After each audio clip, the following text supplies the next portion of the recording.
The Global Rights Nigeria has joined in the call on management of University of Ibadan not to expel students for their involvement in the protest.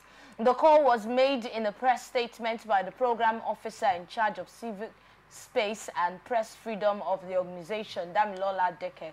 He actually urged the school authority not to victimize the students through expulsion.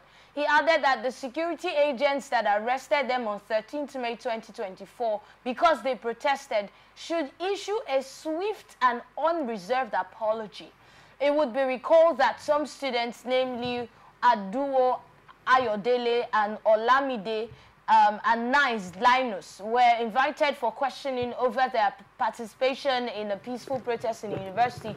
The protest was precipitated by increment of school fees by the university authority, and the 3 students and one Olorunfemi Adeyeye were arrested by security agents.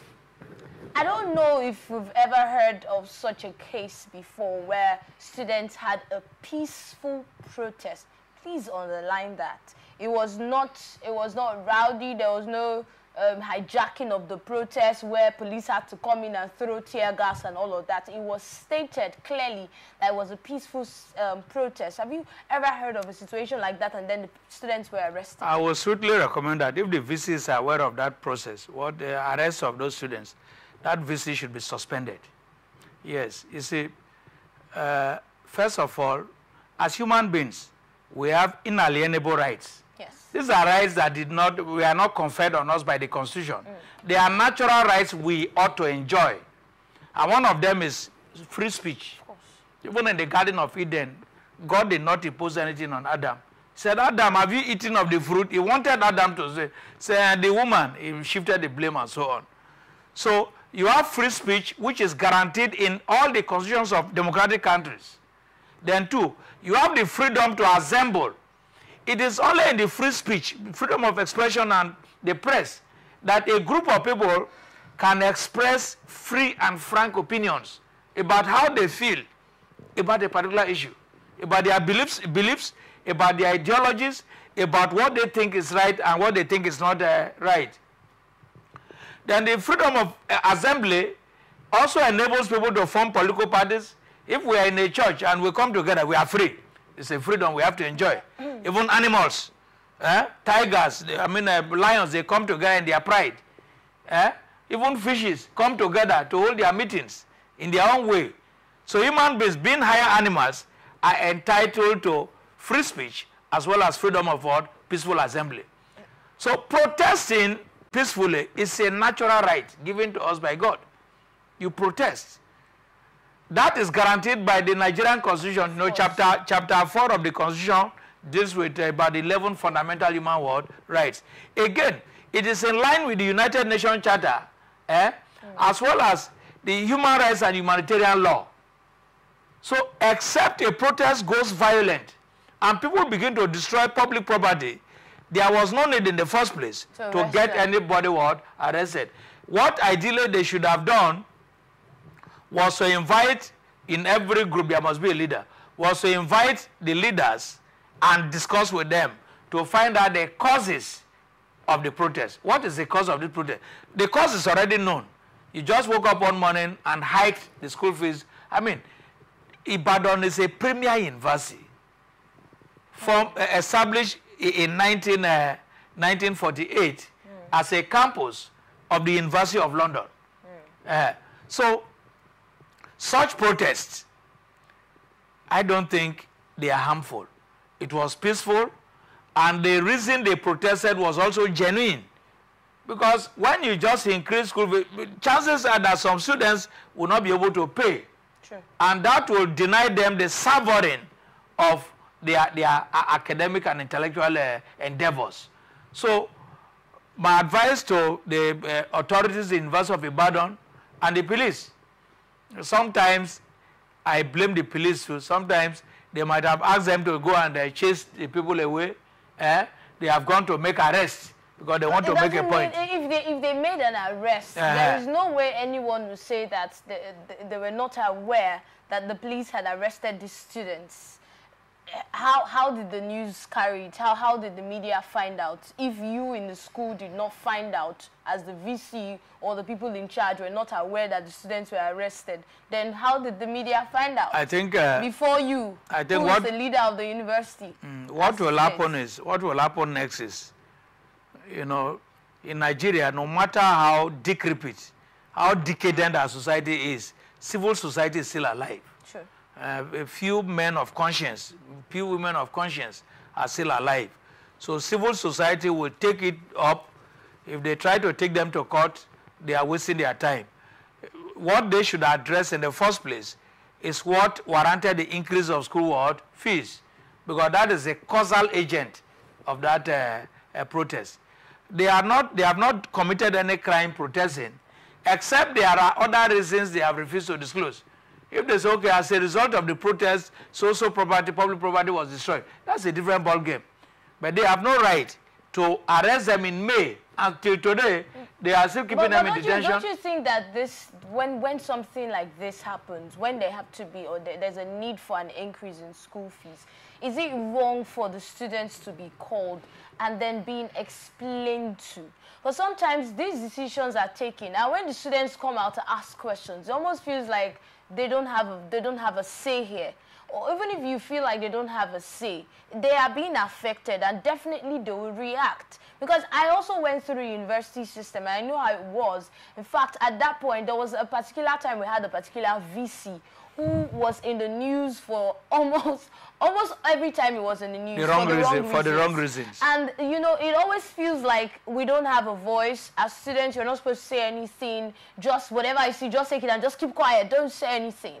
So don't you think that before steps like this are taken, the students should be called and this dialogue should actually take place? In the university system, let me tell you, students even have more rights than any other member of the congregation.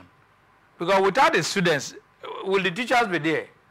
So inviting the students, that is why I always tell vice chancellors, in your university, if you know there's no SUG, Students Union Government, ensure that they do peaceful election and have one. Because the SUG, the existence of the SUG even helps the VC in managing the temperaments, the expectations, and the decisions taken by the students. But in some cases, because of politics, the VC or the provost or the rector may want to dictate who becomes the president of the Students Union government. If not, in a case like UI is the oldest university in Nigeria. In a case like the UI, decision making should not be unilateral.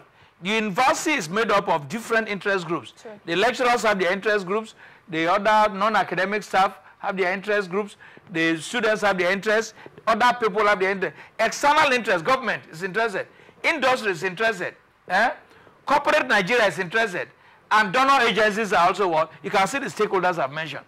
So there are decisions you do not take. Even council is involved. Senate is also involved.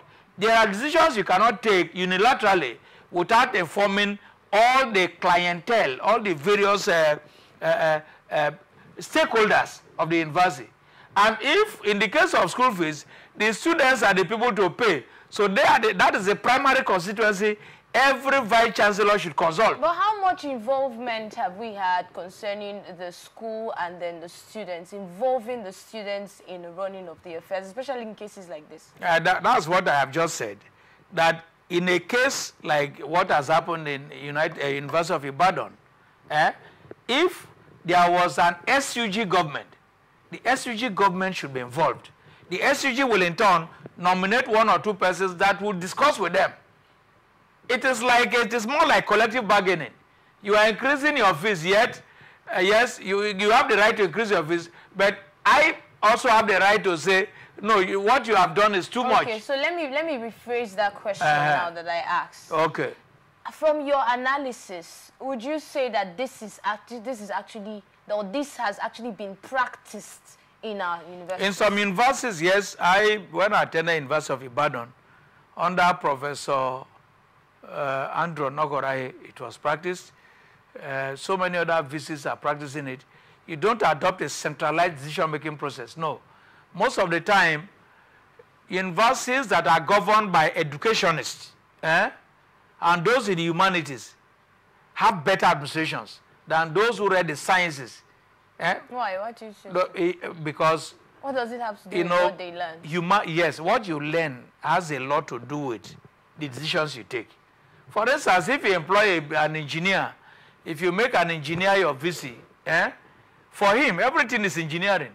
The students are like, I am not saying it is not. And that was why, okay, one of the conditions the federal government gave, see, if you go to the advanced countries, every university lecturer, if you are a professor, you must study a little of education, especially PGD. You must have your PGD education.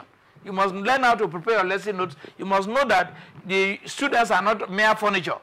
They have feelings, they have their backgrounds, and they have their idiosyncrasies. So to be able to interact with them, there are some lecturers who feel that when they teach a course, there are so many students fail, they feel very happy that students have failed. Unknown to them that the more students you fail, or the more students who fail your course, you are indicting yourself. Because it means that your lecture, your teaching was not effective. But are they even aware? Is there some sort of training for lecturers? Some years back, I told you, professors went back to the classroom to learn education, PGD. That way you'll be able to impart. Reading physics or reading engineering, you are dealing with metals and other things. But when you are teaching, you are dealing with human beings to whom you have to impart what? Knowledge. And that was why one of the conditions for university autonomy at a point was that every professor should learn how to teach by way of going back to read PGD education. So that's actually been practiced? Yes, so many professors went back to read PGD. But it's not like it was compulsory. It is because, no, it was compulsory. That is why today university autonomy, I'm not saying it is because of that alone, but that is also part of why government finds it very difficult to grant full university autonomy. Because if they grant university autonomy, the university will be able to generate a lot of money to fund itself. If they give universities autonomy, their school fees will be high. And government is also considering the fact that our economy is not too strong. We have about 136, 37 million people who are poor, absolute poverty, who cannot, feed well. By the African Development Bank standard, when you are spending less than $1.9 dollars per day, you are considered poor, very poor, absolutely poor. Yes, it used to be $1 per day. Now it's $1.9 dollars per day. And a lot of people actually live below much below that threshold, much below that. Some don't even have half a dollar. It will shock you that some people don't even spend it some days. In most cases, but back to, I'm really interested the university. Yes, especially when you said that it's actually compulsory for them to go through some sort of training. You said take the education course or something like that. Yes, postgraduate diploma. Okay. So that while you are teaching, because those of us who I read education first. Those lecturers who read education, they are more humane when it comes to considering the welfare of students, because the entire process of education is the teacher and the student. Is it just for professors? No, it's for if you're going to be a lecturer, yes, you must do that. It has to be a condition. But till today, you discover that if you go to the university, the departments where they say, "Oh, things are very difficult," they are not. You can hardly find that in the Faculty of Education, because in some cases there's what we call workplace spirituality. Even as you are coming to read a course during your orientation, a counselor can ask you questions and give you a career direction. But all these things. Do we even have that? Yes, it's compulsory. In every university, there is a counseling unit. The only problem is that the students that are admitted are too many. In most cases, the counseling units do not even have equipment to operate. And that is why implementing those career counseling and so on becomes very difficult. So what then are they doing there if they are not operating? Some of them are still doing it. If you go to every university, the counseling unit is supposed to be very effective. But today, because of dearth of resources, they are not as effective as they should have liked to be. But they are there in every university. And they are not effective. In every university, you must have people who read guidance and what? Counseling. There are some children who are thrown into career confusion. In some cases, a parent will say, I read medicine, so my son will also read what? It is rampant. Medicine. It is rampant in Nigeria. So when you're saying that there's a counseling, how many students even know that that even exists? It does exist. The university? It does exist because during some students too, because of the euphoria of being admitted, they don't partake in their orientation in some cases. As they go there, they are looking at the iPhone, the phones, the quality of phones they have. They're not as effective as they should. No, I'm not saying they are not working. As effective as they should have been. Then how would they attend to these students? Again, how would they perform their function? I have mentioned one obvious obstacle there, that the number of students we admit is way above the capacity of those people who function in the guidance and counseling department or unit. So in most cases, some students feel that, why should I go to this guidance and counseling people? Don't I know what I'm doing? It's like recommending a husband and wife to go to a counselor. Can sometimes be difficult. So are you saying I'm mad? In some cases, when they say let's go for counseling, they say you go alone. You go alone. Yes, you are the problem. In some cases, when a man and a woman do not have children too, in Africa, because of the patriarchal nature of our society, the woman is always blamed. Not knowing that in some cases, 70 to 75% of whether you bear a child or not depends on a man. According to Dr. Jones. According to no, not according to me. That is a proven fact in science. Okay, so back to, because the truth is, aside the fact that some parents like to choose courses for their children, there are still students who the university gave a different course. That is my query now. A course that is different from what they chose. That is my query. When you are filling your JAMB form, normally you are given your first choice. After your first choice, you may also have the opportunity of say, in case I miss this first choice, let me take a second choice. But what is obtainable in our universities today, they don't, maybe you applied for nursing, first degree nursing. And the next thing you see is you are in the Department of Sociology. Something entirely. I know of someone who applied for architecture in a university, and he was given plant science. Plant science. In some cases, animal science, zoology.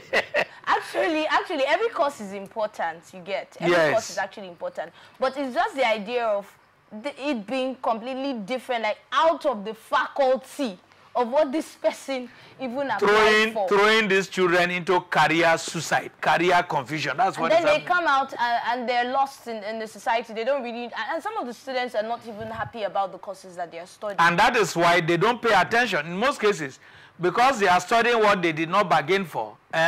When they finish that program, you see them going back again to read another course, a course of their choice. At that time, they would have been well equipped to pass JAMB. They require the cutoff point and so on.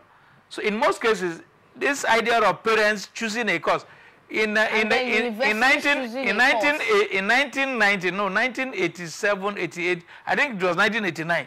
One student in University of Port Harcourt committed suicide because the parents wanted him to read medicine because the father was a medical doctor. He wanted him to read medicine, but the boy kept failing. Until one day, the boy went and took some pills and slept, and just slept off. Because we've had, that's a very sad one. We've had various cases of students graduating, and they're like, they don't even know what they are doing. They're lost. They don't hope to continue the emphasis here is universities, JAMB and the university should work in sync with the policies and programs of these institutions. Even the idea that JAMB should conduct exam, for me is a bit strange.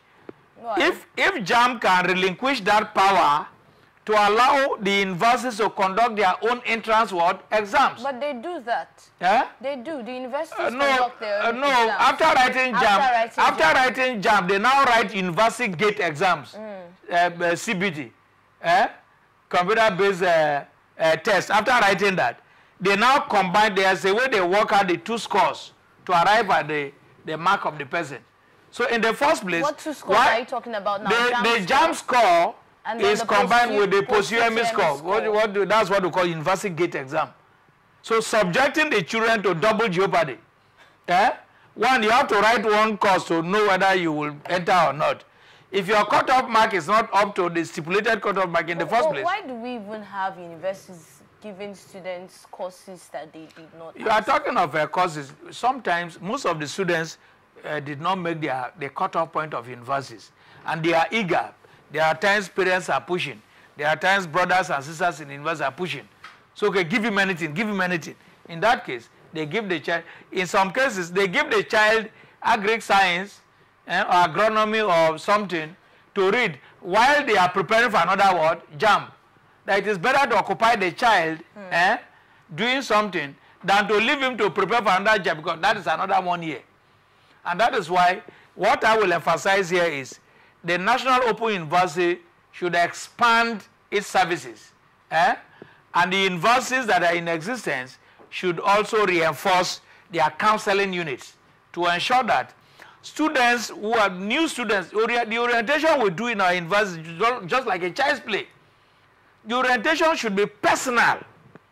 At the level of career, career guidance should be personal. Why are you studying in your year one? Somebody will ask you, this course you are studying will require this. When you leave school, these are the things, opportunities you have to. Are you ready? If that student is not ready, transfer the person to another faculty or another department.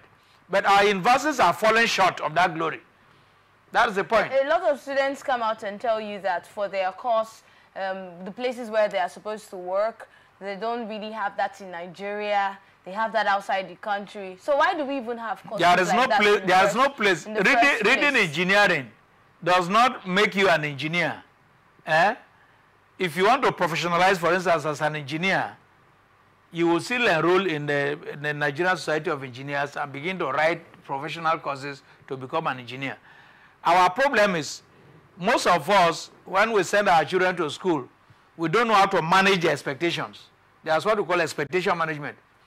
A graduate of politics, political science, sometimes when you ask them, why are you reading political science? I want to become a politician. That is not true. A political scientist can be an administrator. You can also be a data science person, depending on what you come out to learn again. Learning does not end. That I'm a university, I read education, does not keep me in the classroom forever. No. I read education, I still went to read journalism. Practice journalism. I am also an arbitrator, a chartered arbitrator. I can still function as an arbitrator. Depending on the opportunities available. So that you have read sociology does not mean you should join the police alone. You can. There are also opportunities for you to join NAFDAC and other institutions. They should be told, because sometimes these students, I don't call them kids now, they don't know where to go, they don't know where to even apply. They're lost. Almost seems like they were not given prior information. Yes.